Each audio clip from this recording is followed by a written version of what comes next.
সাবেক প্রধানমন্ত্রী ও BNP chairperson Khaleda Zia আর নেই। ইন্না লিল্লাহি ওয়া ইন্না ইলাইহি রাজিউন। আজ সকাল ৬টায় তিনি শেষ নিঃশ্বাস ত্যাগ করেন। বিএনপি মিডিয়া সেলের ফেসবুক পেজে দেওয়া এক পোস্টে এই তথ্য জানানো হয়েছে।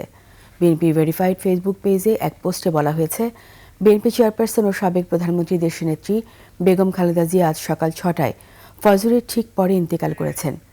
তারা তার রুহের মাগফিরাত কামনা এবং সকলের নিকট তার বিদেহী আত্মার জন্য দোয়া চেয়েছেন। ৮০ বছর বয়সী খালেদা জিয়া দীর্ঘদিন ধরে হৃদরোগ, diabetes, arthritis, liver cirrhosis, kidney জটিলতা সহ নানা শারীরিক জটিলতায় ভুগছিলেন।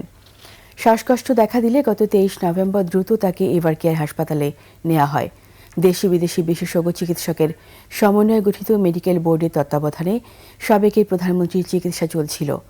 খালেদা জিয়াকে চিকিৎসার জন্য বিদেশে নেওয়ার উদ্যোগ নেওয়া হয়েছিল, তবে তার শারীরিক অবস্থা ভালো না থাকায় বিদেশে নেওয়া সম্ভব হয়নি।